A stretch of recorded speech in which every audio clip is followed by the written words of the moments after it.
I'm trying to avert it by showing a lot of patience. But there's a limit to our patience too. So we're very close to it. I am equally going to make it very clear that the war is forced on us through a means of some action in East Pakistan. An attack on East Pakistan is an attack on Pakistan as a whole. তবে বাঙালির ন্যায়সঙ্গত দাবির প্রতি ভারতের প্রধানমন্ত্রী ইন্দিরা গান্ধী ছিলেন যেন একাই 100। Well, surely that the massacre there stops, the rape stops, the burning of villages stops. Can it not be fairly put to you that you're contributing in a way to the exodus of the refugees by your support for the Pakistan guerrillas? Now, mustn't you, in effect, face the question of having to reduce your support for the guerrilla armies operating in East Pakistan? Does that mean we allow a massacre to continue? What happened first? How many people were killed according to your correspondence of British newspapers, of American newspapers, of French newspapers, Canadian newspapers, Arabian newspapers? The massacre began long before there was a single guerrilla. But it's a contribution to quietening the situation, as I say. No, what does quietening mean? Does it mean that we support the genocide? And do you think it can be stopped? Do you think people are going to sit aside and watch their women raped in front of them? And say that, no, we are going to quieten the situation? That's not quietness. That is the worst possible type of war, is the worst possible type of violence. But how then, without something done to control the guerrilla activity in return for greater discipline by the Pakistan army, can you secure these first steps? When Hitler was on the rampage, why didn't you say, let's keep quiet and let's have peace in Germany and let the Jews die, or let Belgium die, let France die? Would you say that was quiet? But how do you propose to bring about these first steps to control the exodus? It's not for us to. This would never have happened if the world community had woken up to the fact when we first drew their attention to it. তর্কযুদ্ধে জয়ী হয়ে বসে থাকেননি ইন্দিরা গান্ধী। নিজ দেশে ও জাতিসংঘেও পাকিস্তানের পাল্টা জবাব দেন তিনি বাংলাদেশের মানুষের অবস্থা তুলে ধরে। It is a time for alertness, not only of our defense forces, but of all our people. In the last few months, the world has witnessed the courage, dignity, and self-restraint with which we have faced this challenge. I am sure that you will meet all future dangers in the same spirit.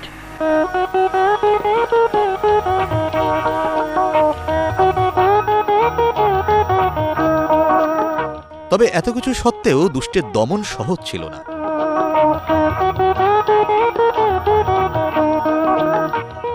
বাঙালি যোদ্ধারা চূড়ান্ত প্রস্তুতি নিলেও পাকিস্তান ভিন্ন পন্থা বেছে নেয়।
Situation created by the Indian aggression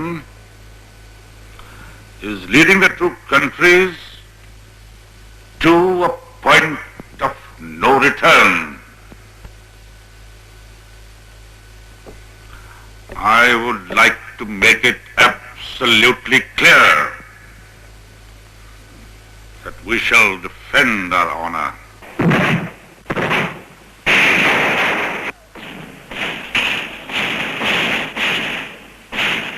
নভেম্বরের শুরুতে সবকিছু ভারতীয়দের কারসাজি বলে প্রচারণা চালালেও পাকিস্তানিরাই ভারতে আক্রমণ শুরু করে।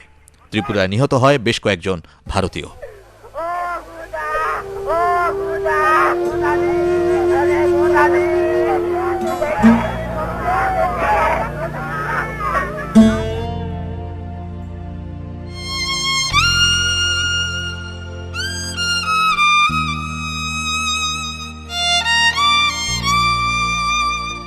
তবে এর কারণ যে প্রতিহিংসা তা বোঝা যাচ্ছিল।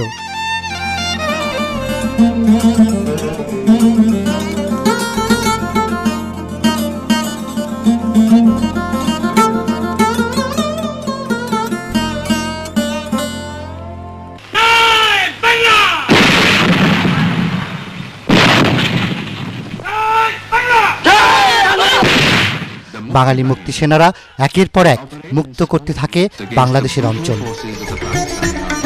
আচ্ছা, তো নানপুরে রেল স্টেশন ওখানে আপনাদের ওই ব্যাংকার থেকে সম্মুখের ব্যাংকার থেকে ফায়ার করতেছে।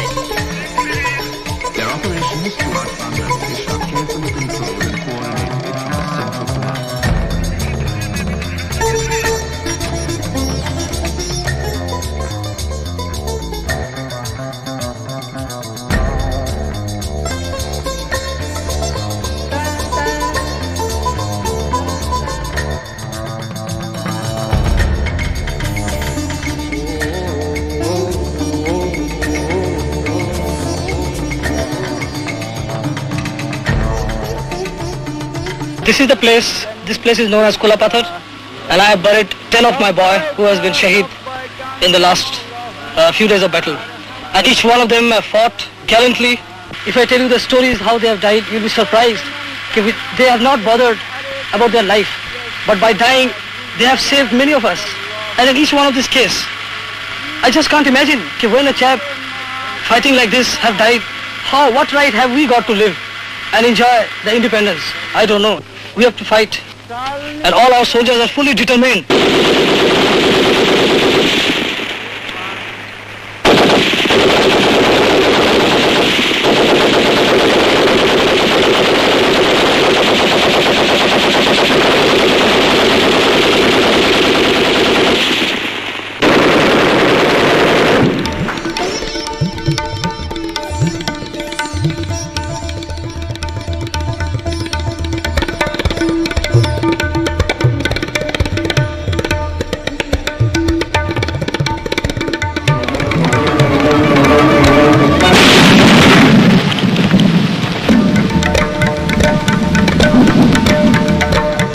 My name is Major Salik, and I have been given the charge of this subsector. Shaldanudi, you must have heard it many times in the radio. This area, I have got about 40 square miles of liberated. You know, they pass their regular life by normal farming, and this market, as you see, this Bangladesh flag is on. It can definitely boost up their morale, and they are quite determined. These people are of a lot of help for us because they act as sometimes the scouts. They bring information of enemy. They act as our load carrier. That is the best way we can utilize our ammunition replenishment and casualty evacuation. There are many local people. They all come out with this type of helps. ভারতের প্রধানমন্ত্রী ইন্দিরা গান্ধী যুক্তরাষ্ট্র ও বিশেষ করে পশ্চিম ইউরোপের রাষ্ট্রপ্রধানদের সাথে দেখা করতে বেরিয়ে পড়েন তার ঐতিহাসিক বিশ্ব সফরে।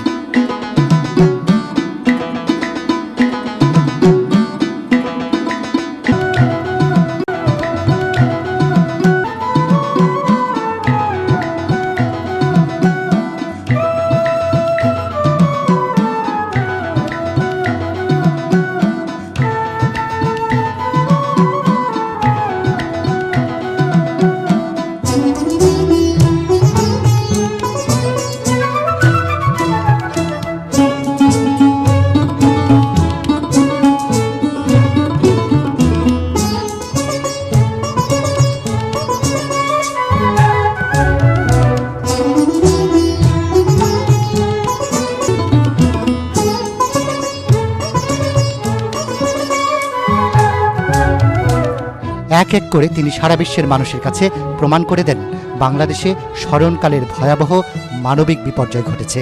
তাই বাঙালিরা ন্যায়সঙ্গতভাবে মুক্তির জন্য লড়াই করছে।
এমন পরিস্থিতিতেই ৭১ ডিসেম্বরের ৩ তারিখ পাকিস্তান ভারতের বিরুদ্ধে যুদ্ধের ঘোষণা দেয়।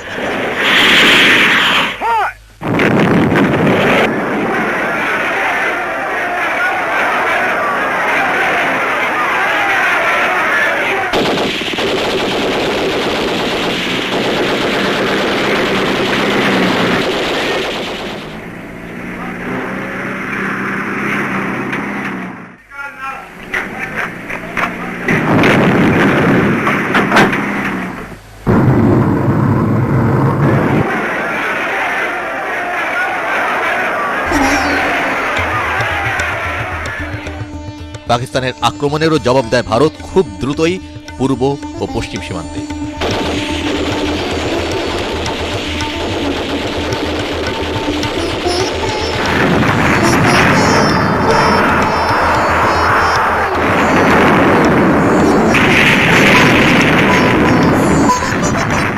কিন্তু তখনও পাকিস্তানিরা যা ভুলেও ভাবেনি তা হল বন্ধু যুক্তরাষ্ট্র ইন্দিরা গান্ধীর ব্যক্তিত্বের কাছে হার মানবে।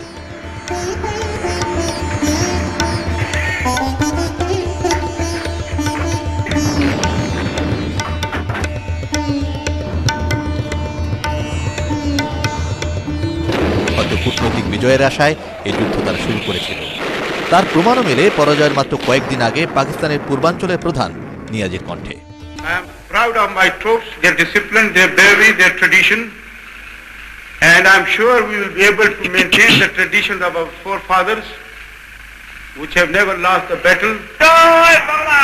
Jai Bangla!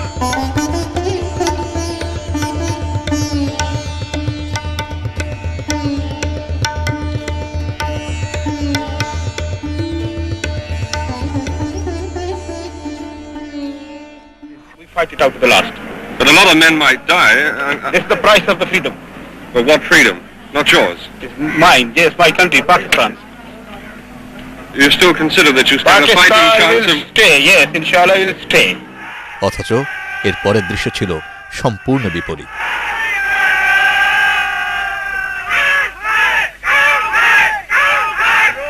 You will find the tanks on the road pointing the guns towards Kulla. Don't attack the tanks. After the tanks, 2,000 yards to 3,000 yards, you will find on the port and starboard side enemy concentration. Go in for those.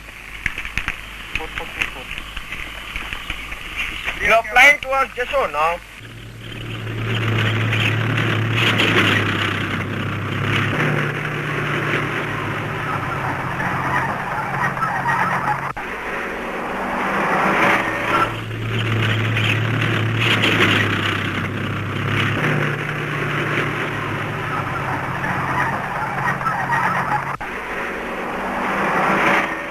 লজ্জা ভুলে জাতিসংঘে পাকিস্তানের পক্ষে চীন ও যুক্তরাষ্ট্রের যুদ্ধবিরতির আবেদনও veto দেয় Russia.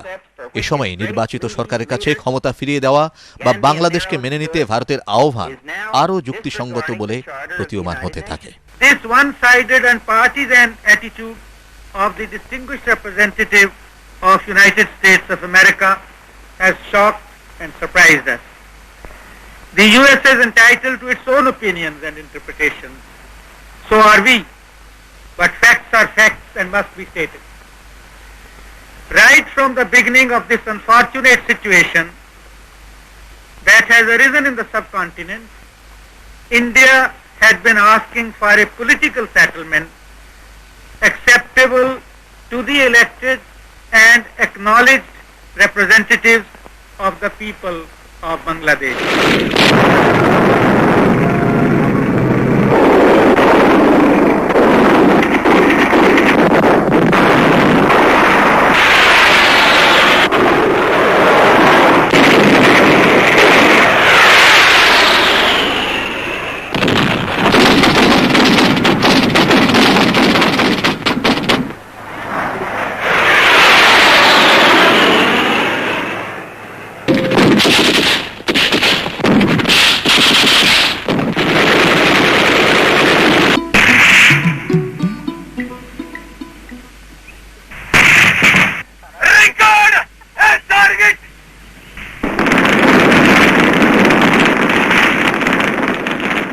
এদিকে লড়াই তখন ছড়িয়ে পড়েছে পাকিস্তানের পশ্চিম সীমান্তে। ভারতীয় সৈন্যরা একই সাথে আরব সাগর থেকে করাচি বন্দর, পশ্চিম ও পূর্ব সীমান্তে আক্রমণ করে মাত্র 4-5 দিনেই নাজেহাল করে ফেলে পাকিস্তানিদের।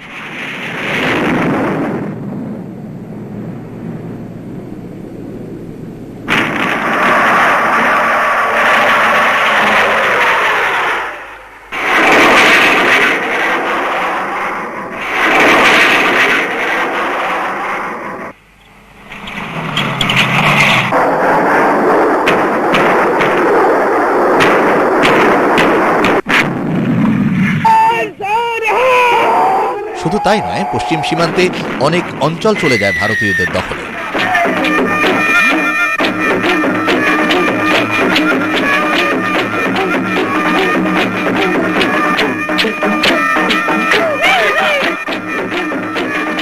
ঢাকায় বিমান হামলার ভয় পেয়ে পালিয়ে যায় পাকিস্তানের গভর্নর।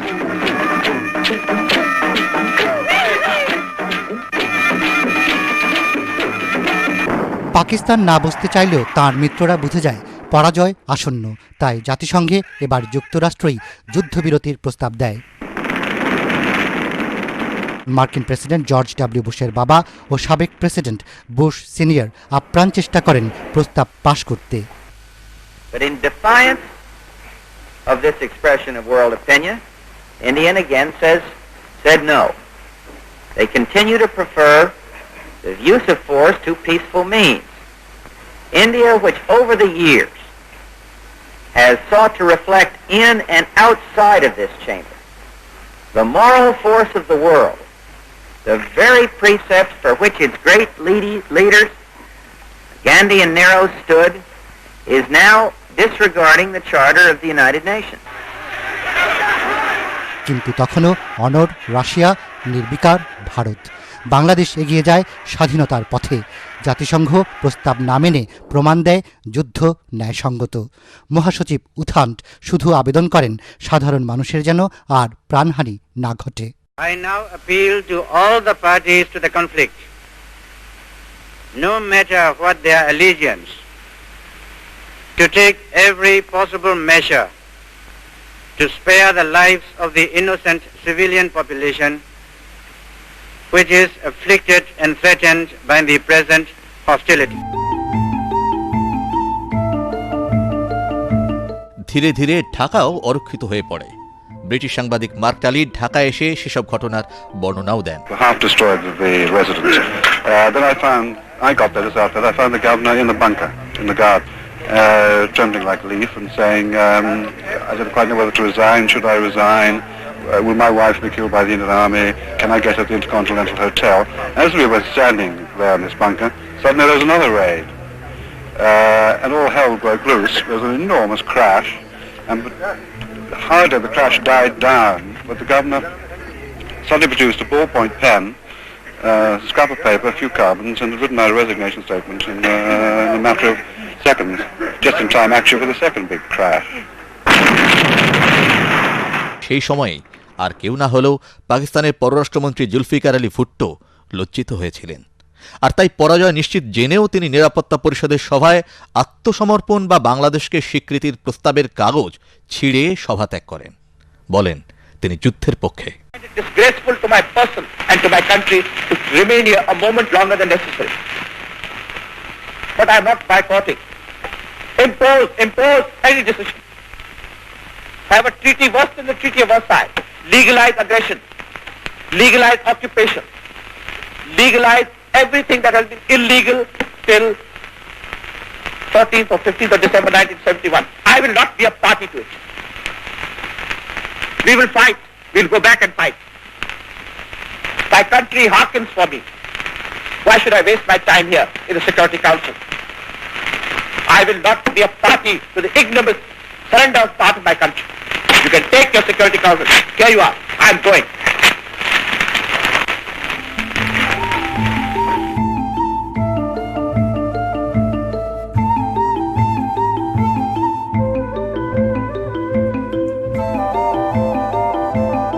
তবে ভুট্টোর ক্ষণিকের দম্ভ চূর্ণ হয়ে যায় পশ্চিম রণাঙ্গনে পাকিস্তানের পরাজয় আর ঢাকায় ভারতীয় ৩৬ সেনাদের আগমনে।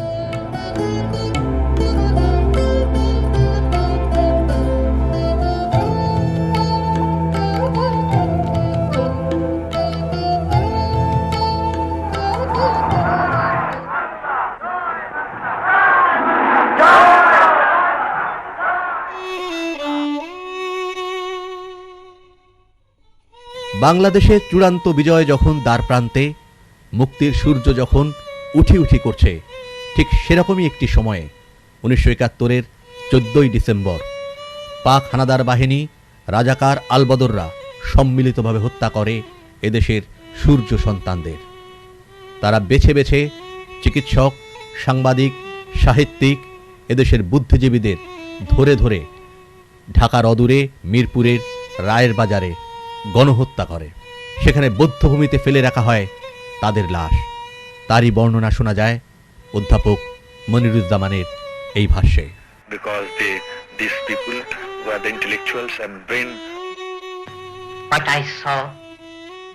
আমার নাম জহির রায়হান।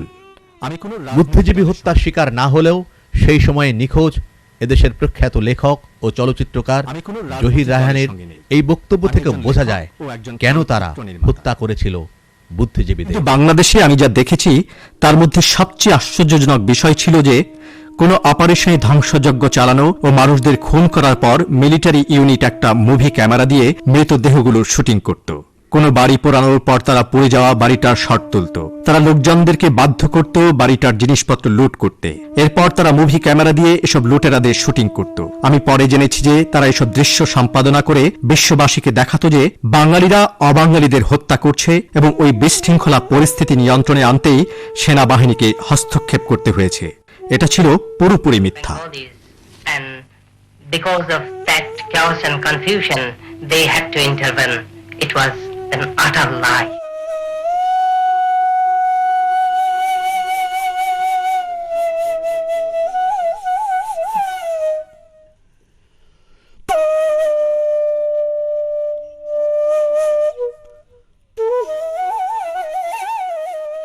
মূলত তাদের লক্ষ্য ছিল বাংলাদেশকে মস্তিষ্ক শূন্য করা, যাতে ভবিষ্যতে তারা কিছুতেই উন্নতি করতে না পারে, উঠে দাঁড়াতে না পারে।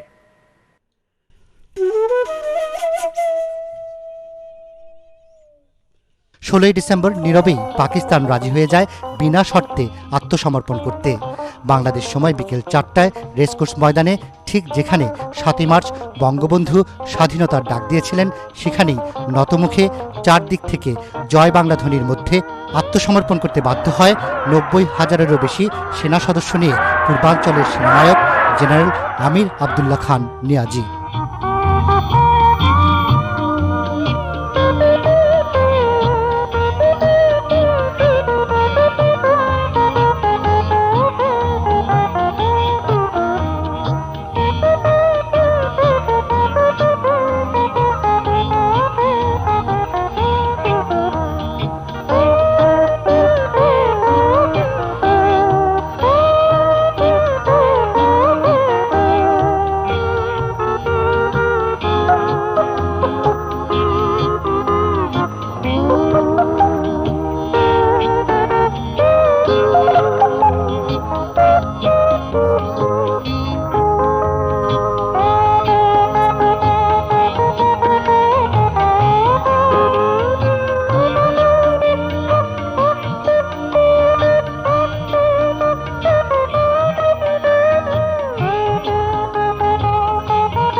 দিল্লিতে পার্লামেন্ট হাউসে বাংলাদেশের পক্ষে তুমুল করতালির মধ্যে হুমায়ুন রশিদ চৌধুরী ঘোষণা করেন বাংলাদেশ মুক্ত হয়েছে।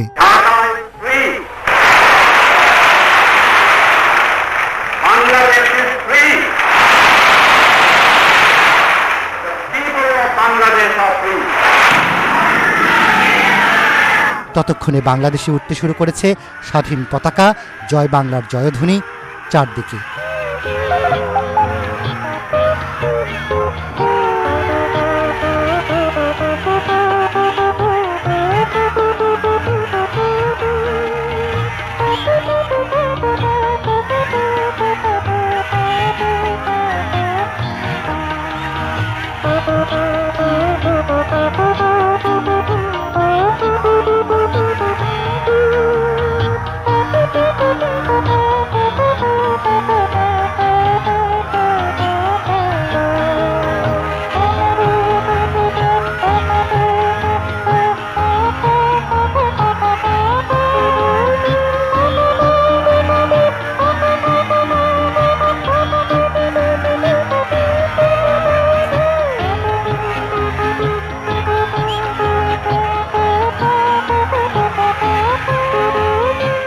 ষোলোই ডিসেম্বরের পর দু একদিনের মধ্যেই দেশে ফিরে আসেন প্রবাসী সরকারের নেতৃবৃন্দ।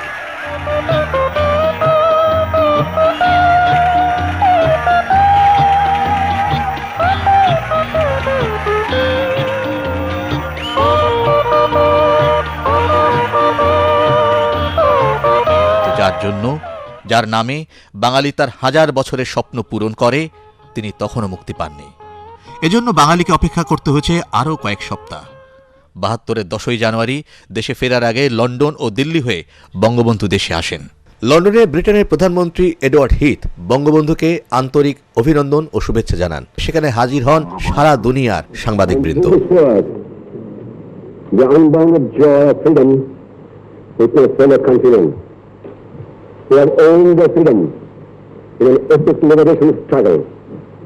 The ultimate achievement of this struggle is the creation of an independent, sovereign People's Republic of Bangladesh, of which my people declared me as the president, while I was a prisoner in the condemned cell, awaiting the execution of a sentence of hanging. No people has had to pay as high a price in human life and suffering for their freedom as has been exacted from the people of Bangladesh. I cannot wait a single moment. লন্ডনে বঙ্গবন্ধুর আগমনের খবর বিদ্যুৎ বেগে ছড়িয়ে পড়ে সারা দুনিয়ায়।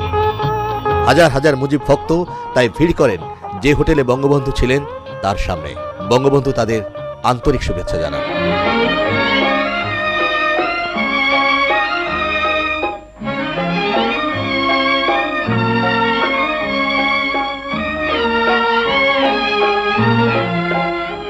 London থেকে ঢাকা ফেরার পথে বঙ্গবন্ধু কয়েক ঘন্টা যাত্রা বিরতি করেন ভারতের রাজধানী নয়াদিল্লিতে। সেখানে বঙ্গবন্ধুকে আন্তরিক এবং উষ্ণ অভিনন্দন জানান ভারতের রাষ্ট্রপতি ভিভি গিরি, প্রধানমন্ত্রী ইন্দিরা গান্ধী সহ মন্ত্রী পরিষদ এবং 3 বাহিনীর সকল সদস্য।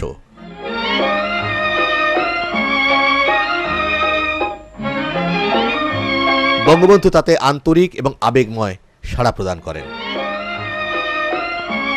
ভারতের রাষ্ট্রপতি ভিভি গিরি নিজেই মালা দিয়ে অভিনন্দন জানান, আলিঙ্গন করেন এবং স্বাগত জানান।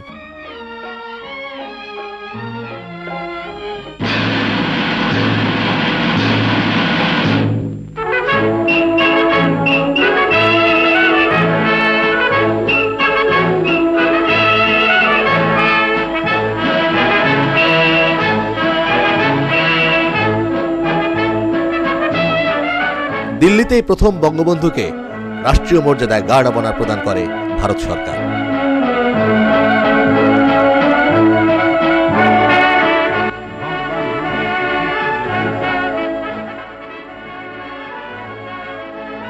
তিনি করমর্দন করেন ভারতের 3 বাহিনীর প্রধানের সাথে। ভারতের রাষ্ট্রপতি ভিভি গিরি বঙ্গবন্ধুকে উষ্ণ অভ্যর্থনা জানিয়ে বলেন, of suffering and sacrifice in the cause of human liberty and human freedom. The emergence of independent Bangladesh is itself a unique event in the annals of democratic movement in world history. বক্তৃতা রাখেন বাংলাদেশের জাতির জনক Bangabandhu. For me, this is a most gratifying moment. I have decided to stop over in the historic capital of your great country on my way to Bangladesh. For this is the least I could do to pay personal tribute to the best friend of my people, the people of India, and your government under the leadership of your magnificent Prime Minister, Mrs. Indira Gandhi.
এক অভূতপূর্ব দৃশ্যের অবতারণা হয় দিল্লিতে। সেখানে হাজার হাজার জনতা বাংলাদেশ জিন্দাবাদ জয় বাংলা স্লোগানে মুখরিত করে তোলে দিল্লির আকাশ বাতাস।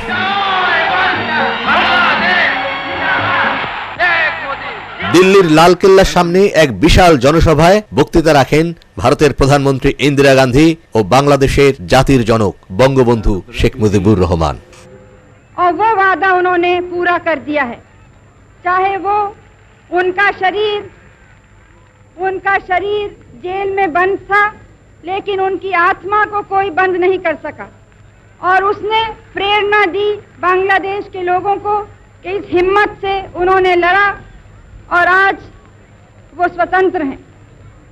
और उन्हीं आदर्शों पर लड़ा जो हमारे देश को प्रेरणा देते आए हैं। हमने यहाँ भारत में भी 3 वादे किए थे अपनी जनता से। पहले ये कि जो शरणार्थी यहाँ आए हैं वो सब वापस जाएंगे। दूसरा ये कि हम हर तरह से मुक्ति वाहिनी की सहायता करेंगे, बांग्लादेश के लोगों की मदद करेंगे। और तीसरे कि शेख साहब को हम जरूर छुड़वाएंगे जेल से। हमने भी अपने 3 वादे पूरे किए हैं। Prime minister Shrimati Gandhi, ladies and gentlemen present,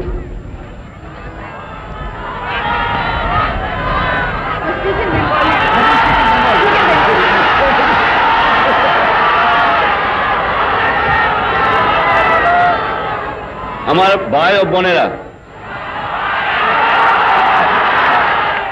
আপনাদের প্রধানমন্ত্রী, আপনাদের সরকার, সৈন্যবাহিনী, আপনাদের জনসাধারণ যে সাহায্য এবং সহানুভূতি আমার দুঃখী মানুষকে দেখিয়েছে, চিরদিন বাংলার মানুষ তা ভুলতে পারবে না।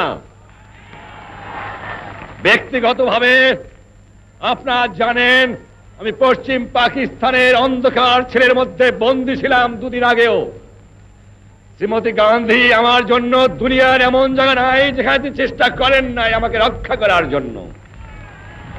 আমি ব্যক্তিগতভাবে তার কাছে কৃতজ্ঞ। আমার 7.5 কোটি মানুষ ব্যক্তিগতভাবে তার কাছে এবং তার সরকারের কাছে কৃতজ্ঞ। আমার জনসাধারণ ভারতবর্ষের জনসাধারণের কাছে কৃতজ্ঞ। আর যেভাবে 1 কোটি লোকের খাওয়ার বন্দোবস্ত এবং ঢাকার বন্দোবস্ত আপনারা করেছেন, আমি জানি ভারতবর্ষের মানুষও দুঃখী আছে, সেখানে তারাও কষ্ট পাচ্ছে, তাদেরও অভাব আছে, তা থাকতেও তারা সর্বস্ব দিয়েছে। আমার লোককে সাহায্য করার জন্য চিরদিন আমরা তা ভুলতে পারব না। আমরা আশা করি, আজ জানেন বাংলাদেশ শেষ হয়ে গেছে। আমি সমস্ত সকল প্রকার সাহায্য সহানুভূতি আশা করি এবং এও আশা করি যে দুনিয়ার শান্তিপূর্ণ গণতান্ত্রিক যে মানুষ আছে তারা এগিয়ে আসবে আমার মানুষকে সাহায্য করার জন্য। আমি বিশ্বাস করি সেকুলারিজমে, আমি বিশ্বাস করি গণতন্ত্রে, আমি বিশ্বাস করি সোশ্যালিজমে। আমাকে প্রশ্ন করা হয় শ্রীমতী ইন্দিরা গান্ধীর সাথে আপনার আদর্শে এত মিল কেন? আমি বলি এটা আদর্শের মিল, এটা নীতির মিল, এটা মনুষ্যত্বের মিল, এটা বিশ্ব শান্তির মিল। বঙ্গবন্ধুর আগমন উপলক্ষে গোটা দিল্লিকেই সাজিয়ে তোলা হয়।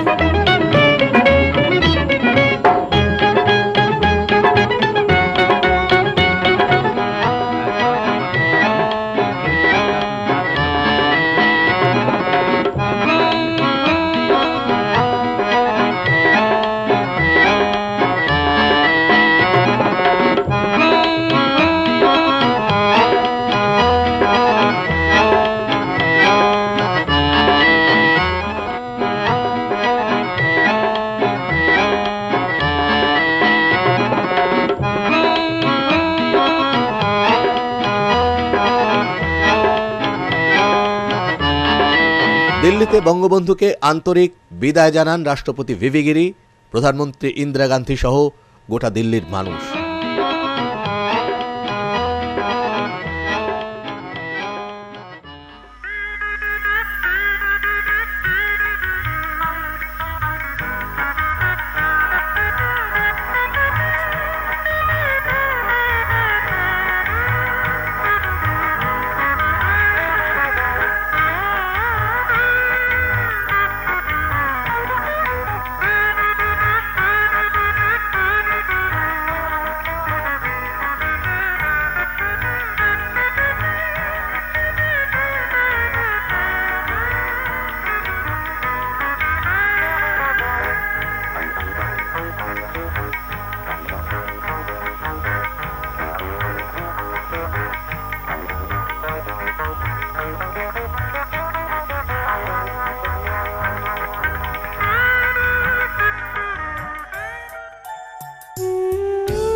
স্বাধীন বাংলাদেশের মাটি স্পর্শ করার সাথে সাথে বঙ্গবন্ধু শেখ মুজিবুর রহমান নিজে যেমন আবেগে আপ্লুত হয়ে পড়েন, তেমনি তাকে স্বাগত জানাতে আসা, তাকে গ্রহণ করতে আসা হাজার হাজার লক্ষ লক্ষ বাঙালিও আবেগে ভীষণভাবে আপ্লুত হয়ে পড়ে।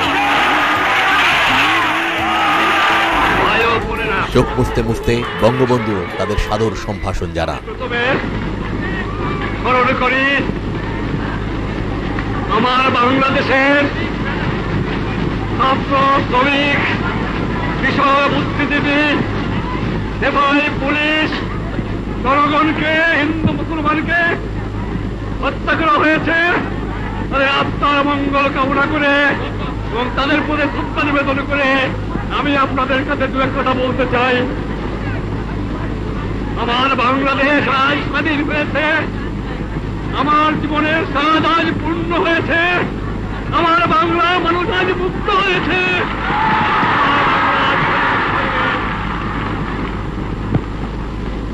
আমি আজ বক্তৃতা করতে পারবো না। বাংলার ছেলেরা, বাংলার মায়েরা, বাংলার কৃষক, বাংলার শ্রমিক, বাংলার বুদ্ধিজীবী যেভাবে সংগ্রাম করেছে, আমি এখানে বন্দী ছিলাম, ফাঁসি কাটতে যাবার জন্য প্রস্তুত ছিলাম, কিন্তু আমি জানতাম আমার বাঙালিকে কেউ দাবায় রাখতে পারবে না, আমার বাংলার মানুষ স্বাধীন হবে। প্রায় 30 লক্ষ লোককে মেরে ফেলে দেওয়া হয়েছে বাংলায়। দ্বিতীয় মহাযুদ্ধেও এবং প্রথম মহাযুদ্ধেও এত লোক, এত সাধারণ নাগরিক মৃত্যুবরণ করে নাই, শহীদ হয় নাই, যা আমার এই 7 কোটি বাংলাদেশে পেয়েছে। আমি জানতাম না আপনাদের কাছে আমি ফিরে আসবো। আমি খালি একটা কথা বলেছিলাম, তোমরা যদি আমাকে মেরে ফেলে দাও আমার আপত্তি নাই, মৃত্যুর পরে আমার লাশটা আমার বাঙালির কাছে দিয়ে দিও, এই একটা অনুরোধ তোমাদের।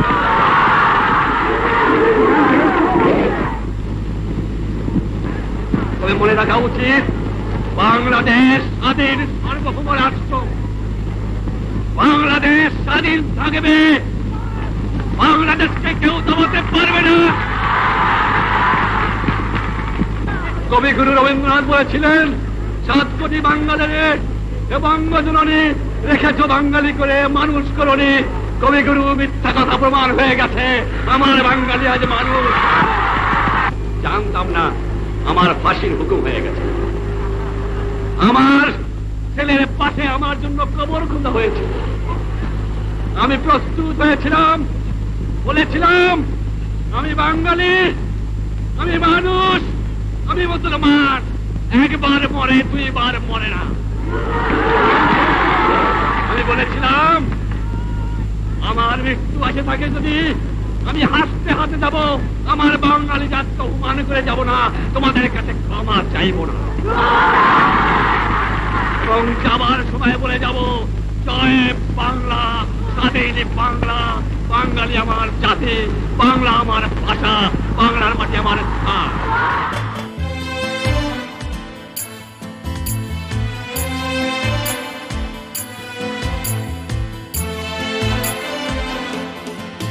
মাগো ঝুঁকে ঝুঁকে এই মাটির বুকে কত রাত জেগে জেগে ভোর, কত জেগে থাকা রাতে একা একা ভেসেছে 2টি আঁখি তোর। আজও সেই চোখে স্মৃতি হয়ে থাকে শত স্বপ্ন জয়েরই গান, সেই বিজয় স্রোতে যেন এক হতে জাগে তোর কোটি সন্তান। বাংলাদেশ প্রাণের দেশ, বাংলাদেশ স্বপ্নের দেশ।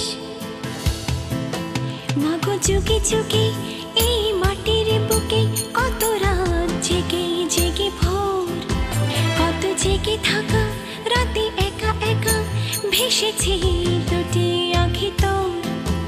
আজও সেই চোখে স্মৃতি হয়ে থাকে শত স্বপ্ন জয়েরই গান, সেই বিজয় স্রোতে যেন এক হতে জাগে তোর কোটি সন্তান। বাংলাদেশ প্রাণের দেশ, বাংলাদেশ স্বপ্নের দেশ।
ভেসেছে দুটি আঁখি তোর আজও সেই চোখে স্মৃতি হয়ে থাকে শত স্বপ্ন জয়ের গান সেই বিজয় স্রোতে যেন এক হতে জাগে তোর কোটি সন্তান বাংলাদেশ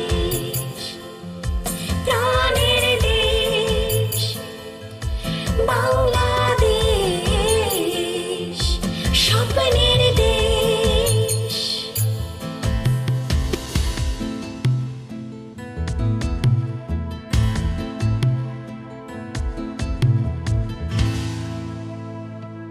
মাগো ঝুঁকে ঝুঁকে এই মাটির বুকে কত রাত জেগে জেগে ভোর কত জেগে থাকা রাতে একা একা ভেসেছে দুটি আঁখি তোর আজও সেই চোখে স্মৃতি হয়ে থাকে শত স্বপ্ন জয়ের গান সেই বিজয় স্রোতে যেন এক হতে জাগে তোর কোটি সন্তান বাংলাদেশ প্রাণের দেশ বাংলাদেশ স্বপ্নের দেশ মাগো যুগে যুগে এই মাটির বুকে কত রাত জেগে জেগে ভোর কত জেগে থাকা রাতে একা একা ভেসেছে দুটি আঁখি তোর আজও সেই চোখে স্মৃতি হয়ে থাকে শত স্বপ্ন জয়ের গান সেই বিজয় স্রোতে যেন এক হতে জাগে তোর কোটি সন্তান